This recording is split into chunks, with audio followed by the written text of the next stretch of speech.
Namaste, all of you.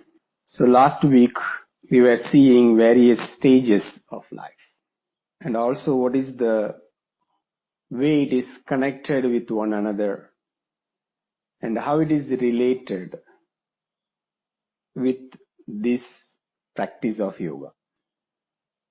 We should not forget that because this is a long story. We started with why we have to study yoga, right? So when we go into various explanations, when we are studying the teachings of various masters, when we are hearing a lot of stories, studying the meaning of different sutras, we need to able to link, we should identify the connection. So if you don't follow the link, and after some time you will ask this question, why we are talking this, why we are studying this, or why this story comes here, why this teaching of this master come here. We'll get into that confusion. Because the concept of chitta, the concept of mind field, mind stuff, is very huge. And also we need to relate with our own experience. So every individual's experience is also different.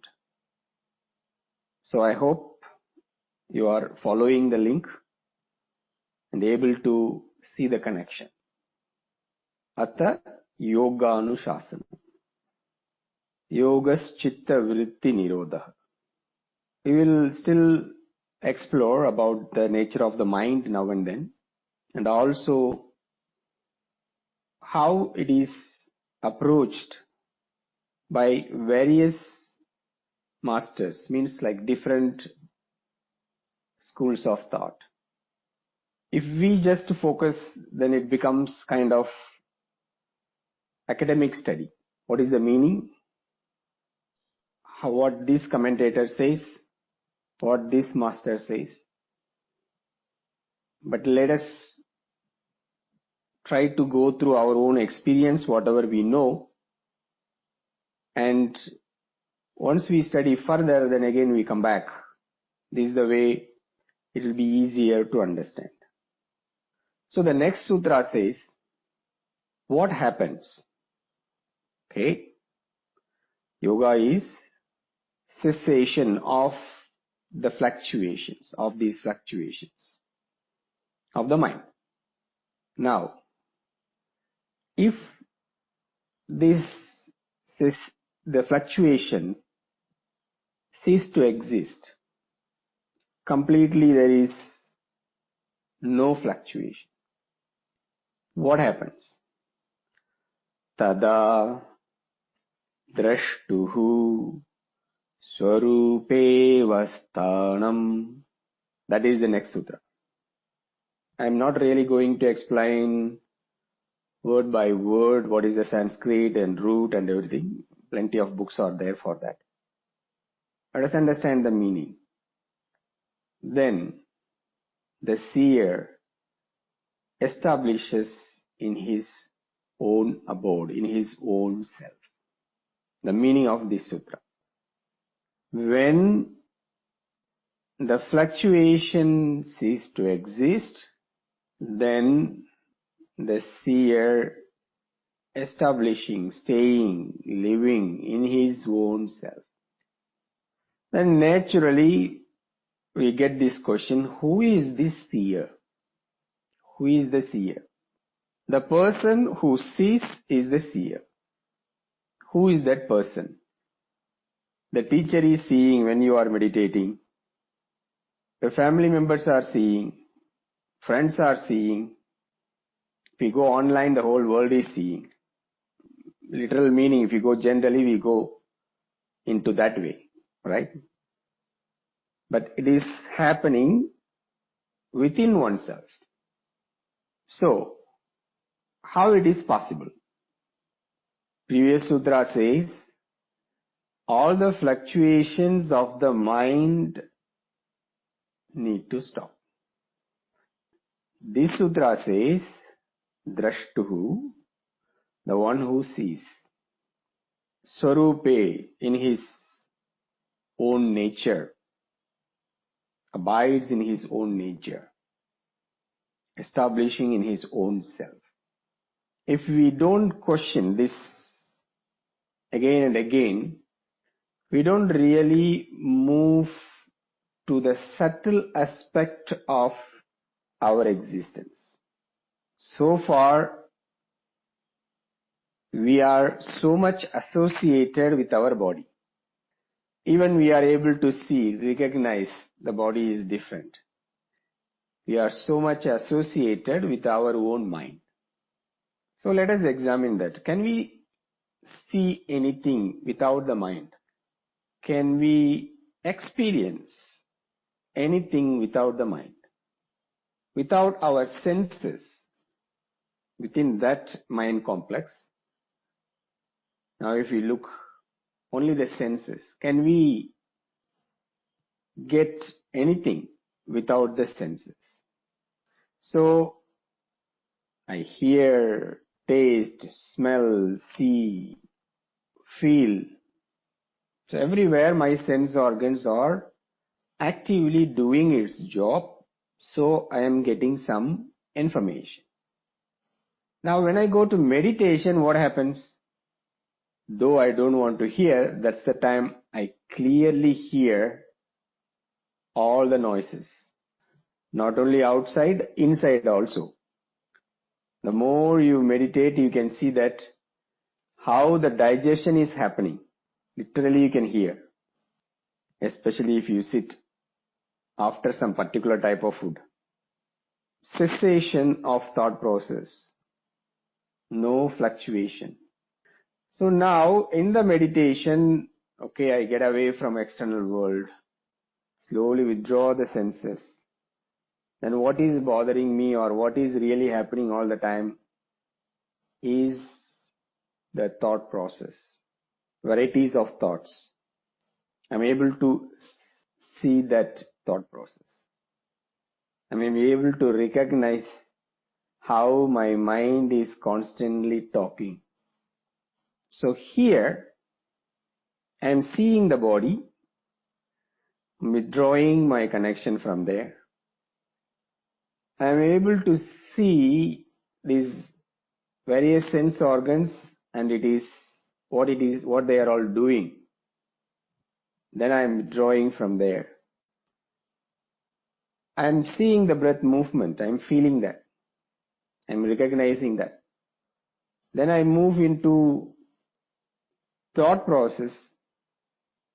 I am able to observe this thought process. There is a gap between one thought to other thought. When that gap increases, prolongs, I am still able to observe the gap which is there. Now the question comes, who is this I? I am seeing the body. I am seeing the senses. I am seeing the breath movement. I am seeing the thought process happening. I am seeing the no thought process zone also. The one constantly there all the time is this observing person, the person which sees everything. Which or who, I don't know. You can observe, you can aware of that from the time I wake up until I go to bed. Not only that, while I am sleeping, other life is coming into place, dreams. I am observing, watching those dreams also. So, who is this person? Is it the mind or on other aspect of mind, or whatever happening this with the body, with the breath, with the mind, the thought process, it is just something else, just an observing thing of everything. If you read the book, they straight away bring the Purusha, Prakriti, consciousness, and what Sankhya philosophy says and what other philosophy says. Let us don't look into that way. As far as our experience, this is happening all the time. You don't need any commentator for that. Do you see your dreams? You don't need anybody else to verify that. How do you see that dreams? It's the same way. There is, or there in the dream also, the senses are used, right? It is not a mute dream, right? Soundless dream, right? You hear, you speak, whatever that daytime happening. Same thing happening in the dream also. Everything. If you get in, taste some food, you are able to recognize that taste in the dream. I don't know whether you noticed or not. You didn't notice that. Today, before going to sleep, you think, I am going to eat mango ice cream today. Or whichever you like. Season of durian may be over in Malaysia, right? So you may say that, okay, I'm going to have this delicious fruit now, tonight. Supper in the dream. I don't know, it will happen today itself, or it may happen after a few days. You put that thought process and see what happens. Don't forget, while you are dreaming, check the taste. All the senses are functioning there. What else happening? Emotions, whatever you are going through in the daytime, fear, anger, happy, sad, all these various emotions, literally the same world. Daytime, dream time. Okay, not daytime, waking state. During waking state, during dreaming state. Here, how I observe the body, how I observe the breath, the mind, senses, everything, the same way there also I am able to see. So who is this person observing during the waking state as well as the dreaming state? And while dreaming, all my senses are shut. All the sense organs are not functioning. In the dream, when you are talking, do you move your tongue? Definitely no. Or when you are eating, is it your all the teeth, tongue is very active? No. Occasionally happens when you are coming out of that dream state. A lot of time may happen, right? In the dreaming state, like you are running, suddenly you see that you are away from your bed. You are slowly transformed from the dreaming state into waking state. Sometimes speaking. That's why the people say something while sleeping. Kicking the person next, or kicking the bed, kicking the wall. That is not a dreaming state. That is half dreaming state or half waking state. Or within that dream state, there is some connection. Otherwise, everything is in a passive state. The body, sense organs, all in a sleeping state. But still I am able to see the whole movie, whole drama. But when we are going to the deep sleep state, these observing person is not there. This observing person is missing. Action is happening, deep sleep, but the observing person is not there. The person is not there, or we are not able to recognize. Or is it going like a coma state? We don't know yet. So what is the nature of this observing person? Is it very limited, just observing this body, observing these senses, observing this thought process, or more than that? So what is the nature of this seer? The one who sees all these various states. This is the whole practice. That's the whole aim of yoga practice. To know the reality of this observing person. To know the nature of this observer. That's the purpose. That's the aim. But we are happy taking some photos and uploading our social media pages. We don't move away from the body yet. Little bit we go into the breath, already the mind is not there. It's not going. Little bit look into your thoughts, mind says it's boring. But to see the reality of this observing person, we need to move away, beyond that thought process. Then we can understand the meaning of this sutra. We don't need any explanation after that, directly. Tadā, draṣṭuḥ, svarūpe, avasthānam. Then we know what is this seer, who is this seer, then we know what is this own state. There is a lot of debate also going on. There is self or no self.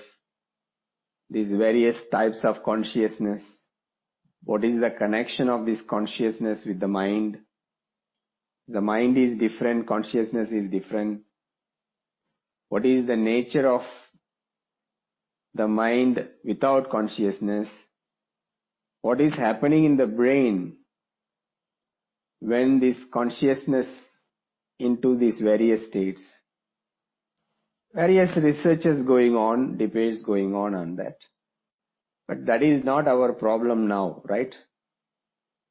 We don't get bothered by this consciousness which is there all the time.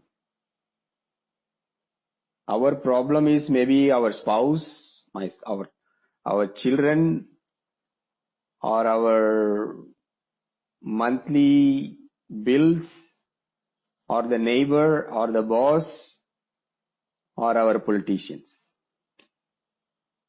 That is what bothering us now. But to really to go into this question, what is the reality, the nature of this observing person? We need to keep on recalling the first sutra. Atha, now. Why now? That's why we have done all this preparation. What I am really looking in this life? Happiness, peaceful state, pleasant experience. So the more we are getting that clarity where I can get, for that I don't need to work again and again. That's where this practice comes into place. The focus is getting better without any push, without any effort. Naturally, we are looking into ourselves. Who is this observing person all the time? That realization can happen only within yourself. Whatever we read, still it is all statements. So keep this in mind. What is that svarūpa? What is one's own real nature? Who is this observing person during the waking state? During the dreaming state? what is happening to this observing person during deep sleep state. Tadā draṣṭuḥ svarūpe avasthānam. Then the next sutra has the direct connection.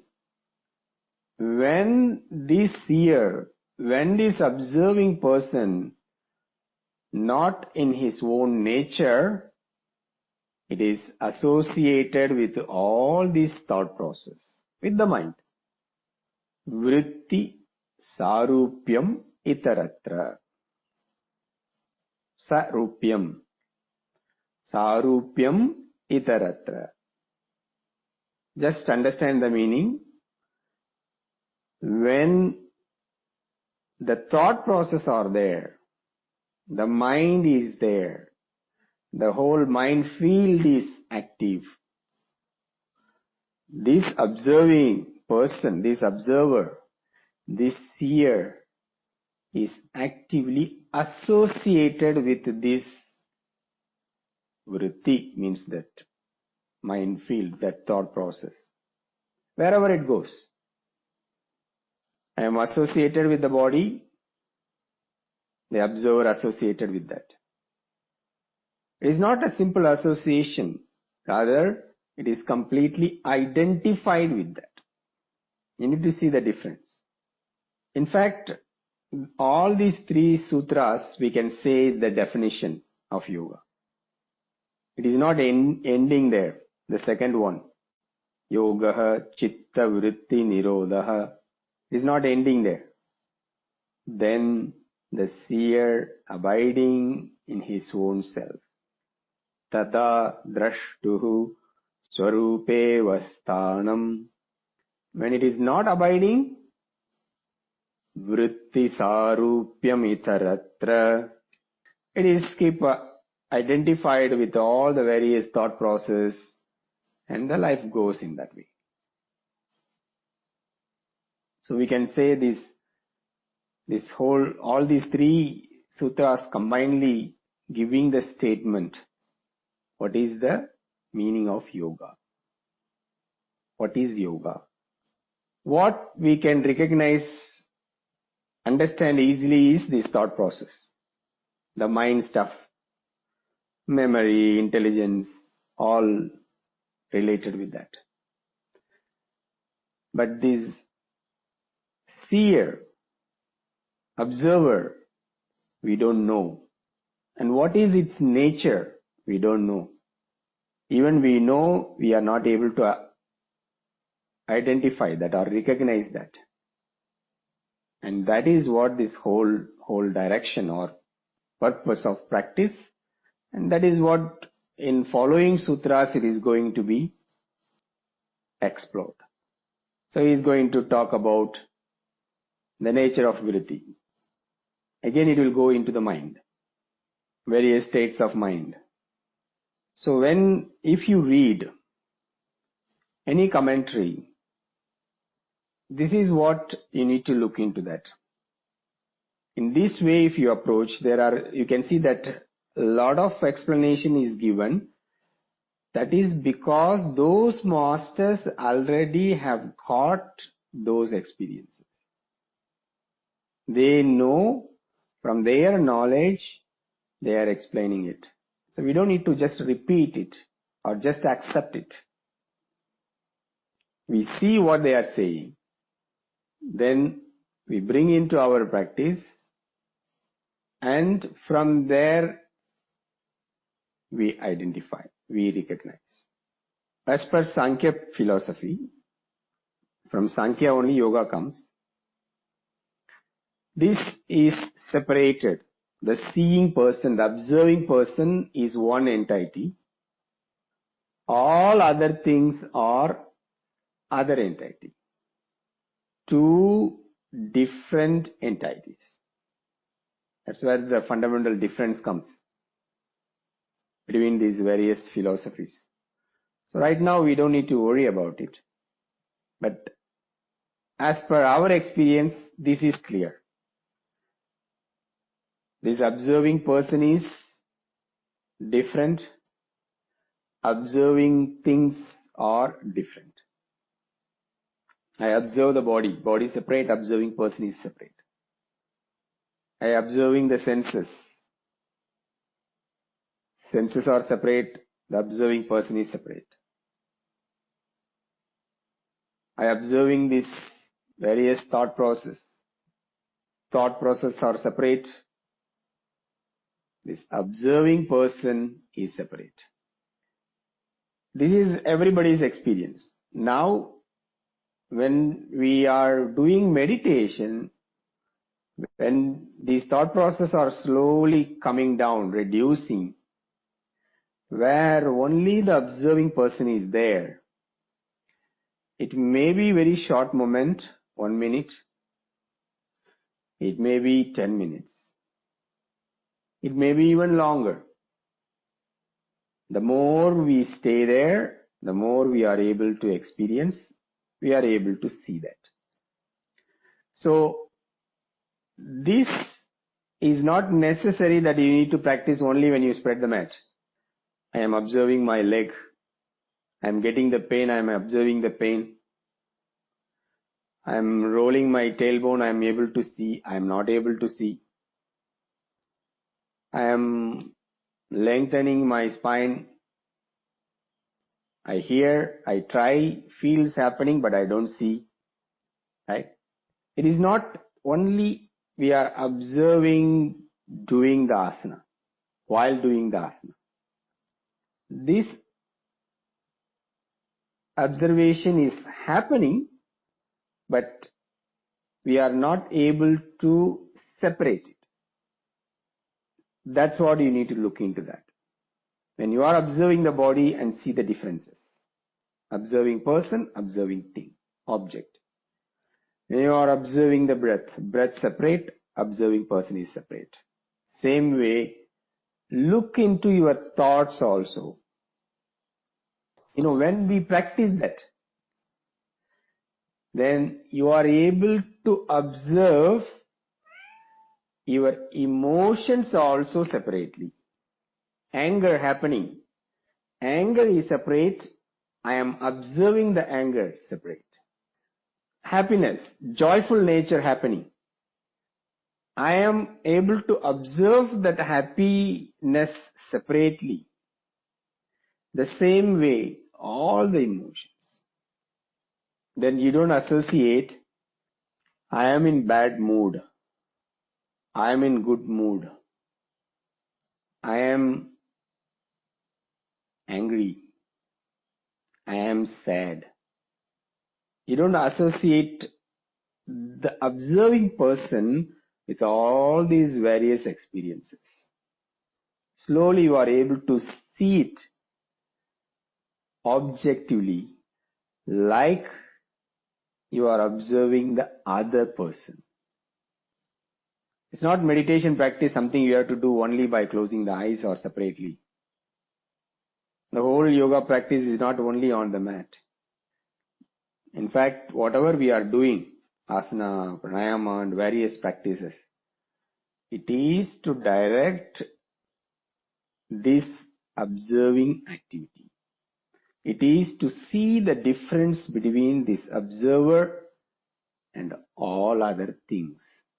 Then when you are sitting for meditation, you are observing those thoughts and you are able to separate it with this observing person and the activities of thought process. A famous example is screen. The screen is there, but various objects, things is constantly moving. Right? So this observing person is like that. All other things, whatever the changes with the body, with the breath, with the mind, constantly changing, moving. We can see many other examples also. Like you are watching the screen, watching a movie, watching a tree. In that, when you are doing it, it's very obvious you are observing the thing externally, object, right? Now that observation need to come within yourself, internally. Waking state practice, slowly we can see that when you go to dream, in the dream, then you will see different. You will see that separately. The dream is like a movie going on the screen, right? That's why you are able to see yourself. Your body is moving. You are saying something. You are doing something. Have you noticed that?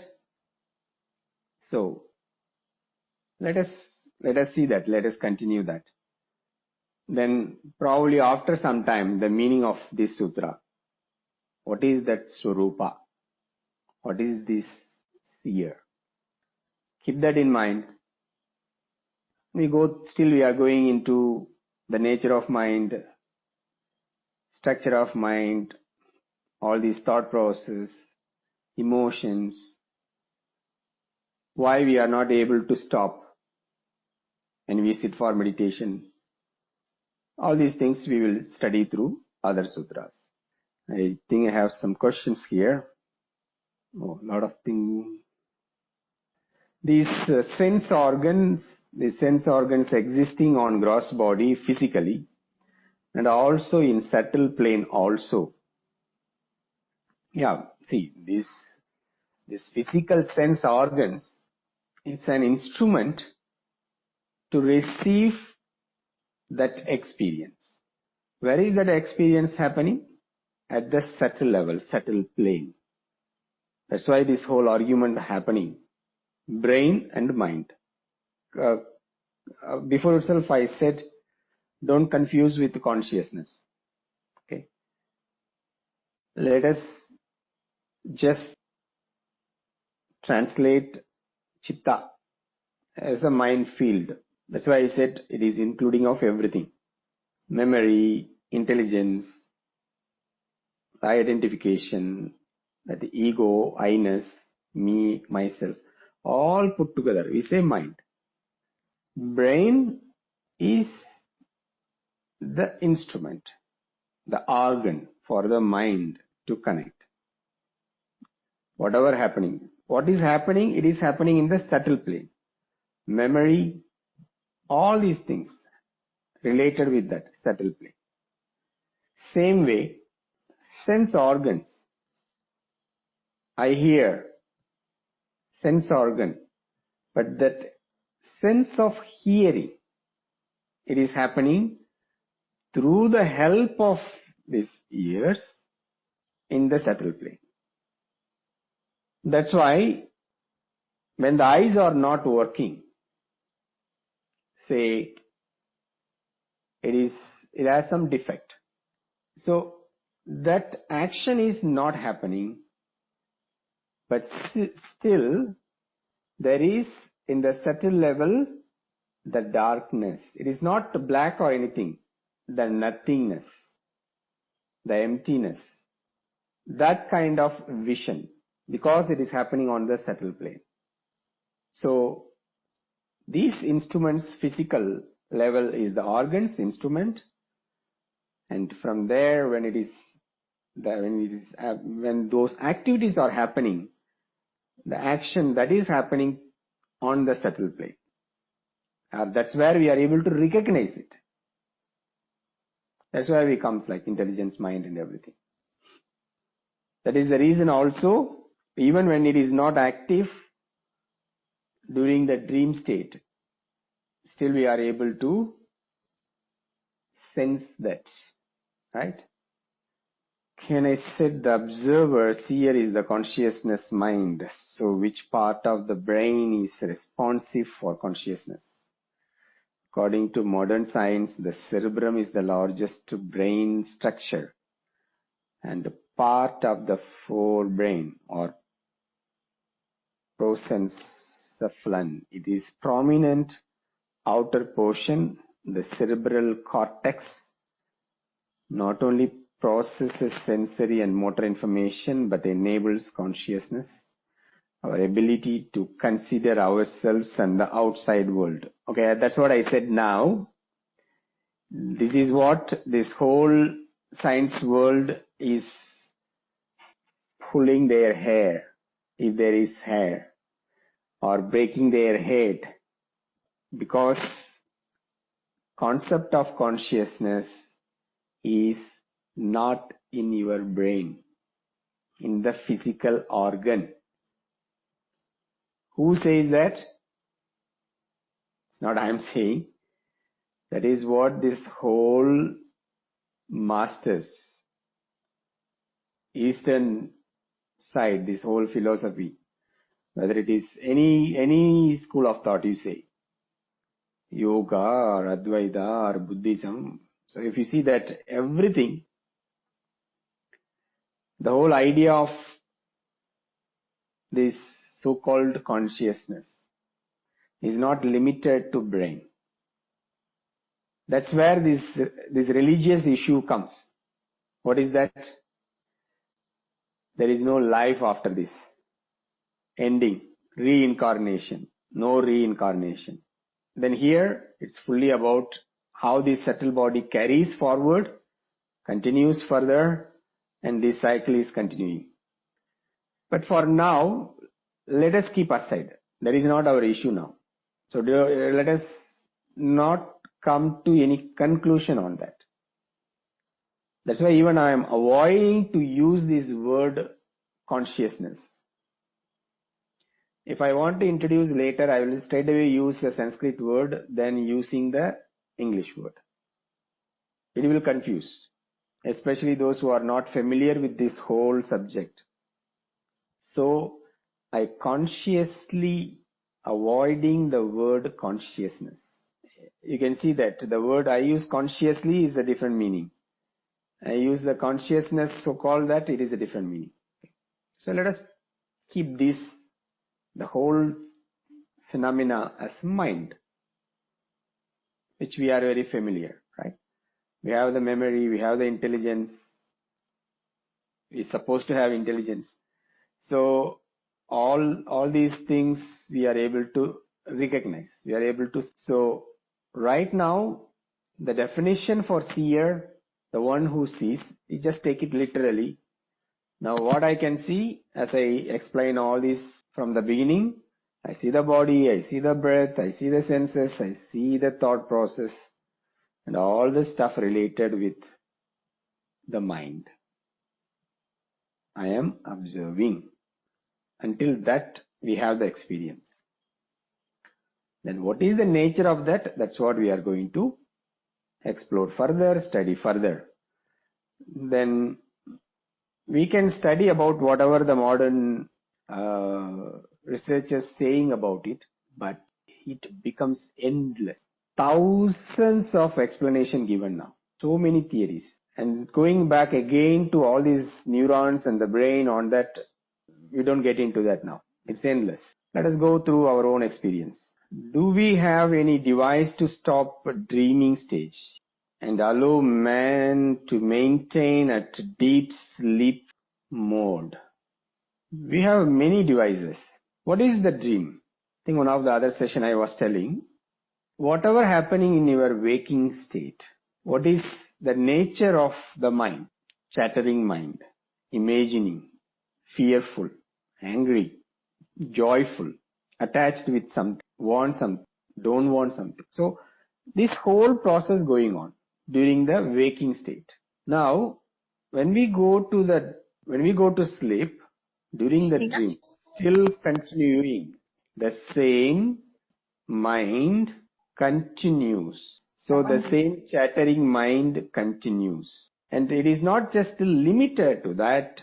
In fact, then it is going into further structure of our mind. That's why a lot of things happening within that, unknown things, new things. So now what to do? If your waking state is limiting its fast movements within the mind structure, that's what this whole concept of mindfulness comes and meditation comes. And what we are doing in meditation, deliberately reducing that thought process, getting into the state of thoughtless, same experience, same nature, continues in the sleeping state. That means what? Slowly the dreams will start to disappear, less, or no dream state.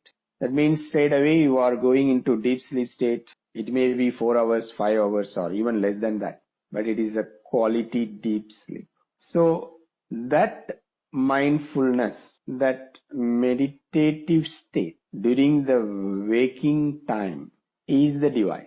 The same observing mind need to continue. Then what happens during the dreaming state? You are, even because there are many other factors for the dream to happen, it's not necessarily what is now. It goes back to the deeper side or the broader structure of your mind.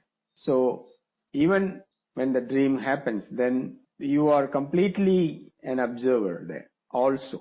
Then when you wake up, you won't say, I had a bad dream, it's a nightmare, or I had a wonderful dream, beautiful dream, sweet dream. You don't see that because you are an observer, so observing in a different point of view. That's why when you go to sleep, before getting into sleep, in various culture, even in spiritual tradition also, they're asking you to think good things, to do meditation, to chant, something associated with not other kind of planning and not to go into that kind of mindset. Instead, more into this passive, peaceful, calmer mindset. But we have this habit, right? Especially now, smartphone. I see something in smartphone, then only I am able to sleep.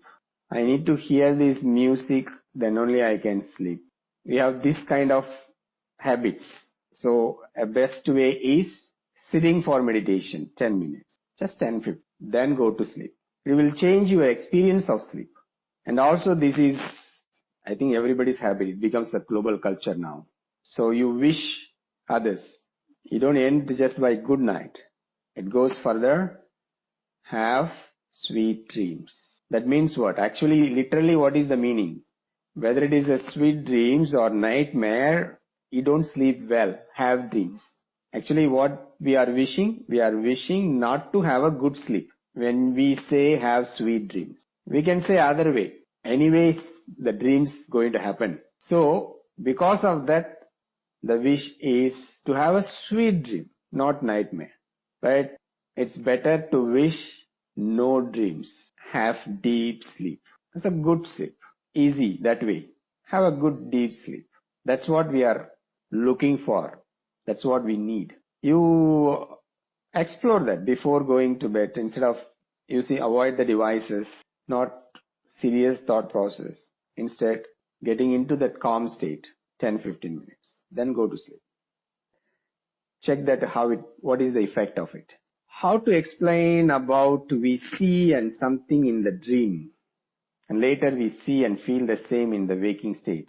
It is also observer doing. It is the same mind. As I said, the same mind continues in the dream state also. But how I am dreaming something which I never experienced before, or I am dreaming something which is not yet happened. The next day I am able to experience that, or after some time I experience that, which I dreamt before.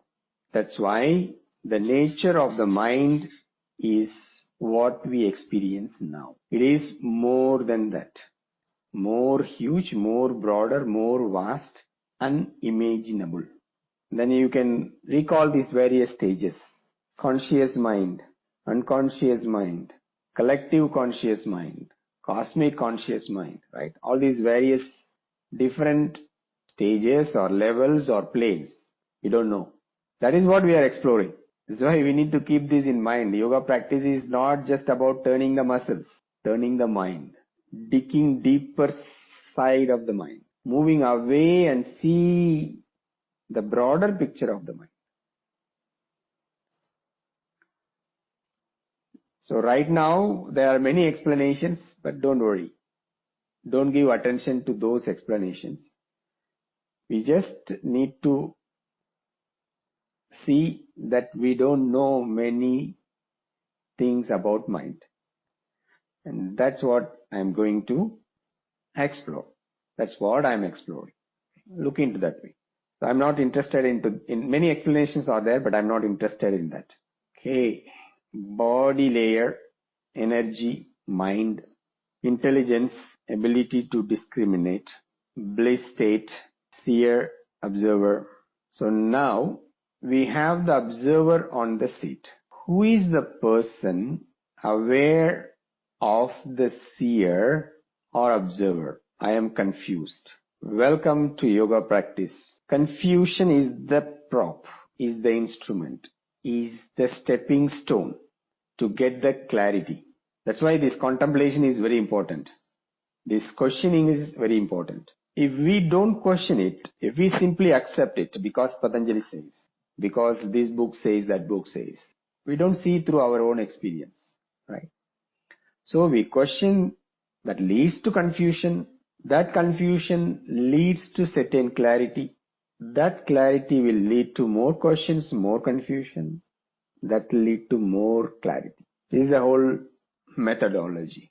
See, we don't know the state, the nature of this observing person yet, right? Who is the seer? Who is this observing person? What is the reality, actuality of that? We don't know yet. Complete picture of it. So this question, who is the person aware of the seer? Who is the person aware of this observer? Who is observing the observer, right? You don't need to get into a conclusion that something else is required to observe the observer. Or you have to closely watch, otherwise these words will confuse you. I am observing the body. Body is different, observing person is different. I am observing the breath. Breath is different, observing person is different. Observing the senses. Senses are different, observing person is different. Observing the thought process related with mind, different, this observing person is different. Now, what else with this observing person? When the person, observer, only alone, no body, no breath, no connection with the breath, no connection with the senses, no thought, Chitta Vritti Nirodha, then what is happening with this observer? We don't know. What we can say, just the awareness is there. The observing action is there. Is it different? There is a different person within that awareness. Even our own experience, between these two thoughts, awareness is there. In meditation, between one thought to other thought, when the gap is more, awareness is there. For that awareness, you don't need any senses. You don't need any particular physical body condition. You don't need the so-called mind also. That's why when we are in meditation, when we are doing it regularly, continuously, then we can see that the consciousness, I'm just talking about the normal way of using. The conscious of the body, or we put it this way, the connection with the body, slowly missing, disappearing. Connection of the senses, right? Sound is there, but you are not hearing. Also the connection of the concept, time and space, disappearing. You may be thinking that it is only 1 hour, but maybe it's longer. What is left over there? Just the awareness. What is the nature of that? Still we need to explore, still we need to know. So we don't need to get into any conclusion. Is there only one entity or two entities? Is a different person along with this awareness? We don't need to say anything now. But this is clear. When there is no thought or between two thoughts, awareness is there. Awareness minus body, awareness minus senses, awareness minus thought process. Only awareness.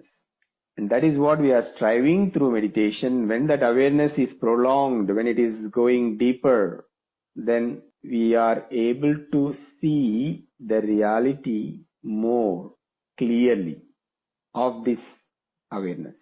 Put it this way, of this conscious mind. Until then, keep the confusion going. That confusion will keep you alert because we are searching the answer. We are looking for the clarity. Okay? So we continue. Tomorrow, you go to bed without any confusion, get into that peaceful state and no dreams. Namaste. Thank you.